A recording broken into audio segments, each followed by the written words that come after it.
I congratulate the Honourable Lady for Erewash on a witty, thoughtful and informed maiden speech. Madam Deputy Speaker, I know there is a view that the Chancellor is riding high at present, and it's true that he's probably, for the time being, dished the ambitions of the Home Secretary and the Honourable Member for Uxbridge and Ruislip. But my advice to them is be patient. Gordon Brown used to say there are only two kinds of Chancellors, those who fail and those who get out in time. This Chancellor has already failed. He's failed to eliminate the deficit on time, failed to maintain our AAA credit rating despite his dire warnings of the consequences, and he's succeeded in reducing debt by virtually doubling it. As the IFS point out, the key feature of his true blue budget is that he'll leave 3 million families, on average, £1,000 per year worse off.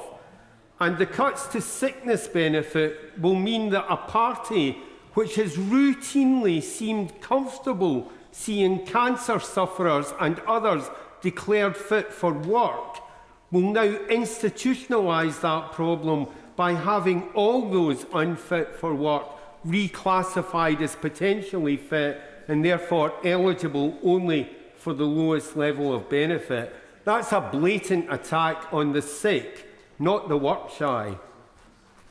Like the poll tax and the bedroom tax before it, no amount of double-speak will change the minimum wage into the living wage. Traducing the concept of a living wage by confusing it with a 50p rise and excluding the under-25s doesn't wash. It's merely a crude attempt to distract attention from the impact of the cuts to working tax credits. It's politics before people and the country. This budget doesn't address the problems of skills and productivity and may in fact exacerbate existing problems in some sectors. In high-tech, science-based businesses, wages aren't the issue, but skills, access to capital and the capacity to grow are. These are the knowledge businesses of which we have too few. We needed a budget to help and encourage them. And turning maintenance grants into loans will do nothing to encourage young people to develop those skills we really need.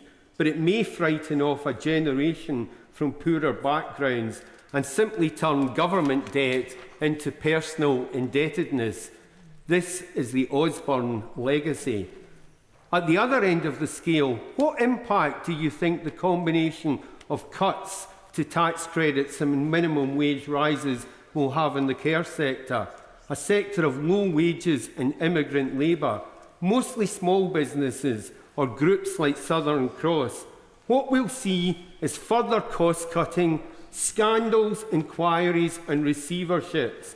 And of course, higher wages mean higher fees and therefore extra demands in already decimated local authority budgets.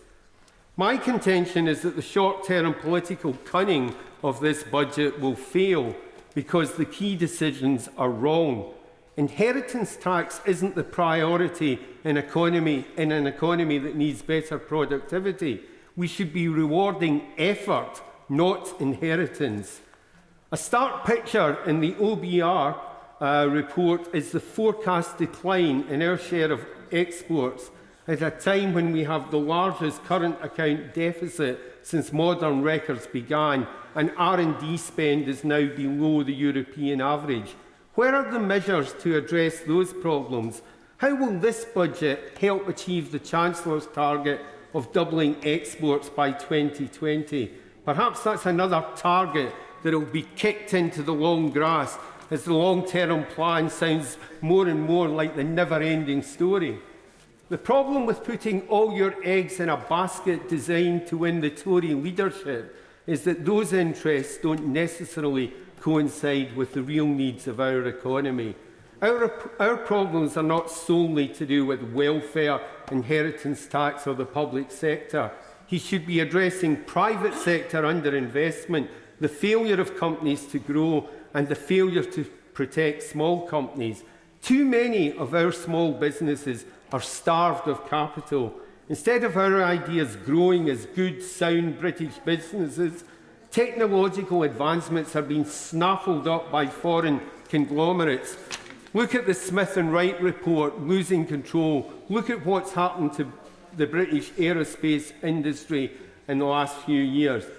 The majority have been taken over by foreign companies or private equity firms focused on short-term profit rather than medium-term growth. The lowering of corporation tax only makes the buying of ready-made UK technology even more attractive. Madam Deputy Speaker, the Chancellor could have done a lot more, but he's too busy shoring up his friends and shoring up his leadership prospects. My advice is beware the cheers now, because it could be cheers today and gone tomorrow.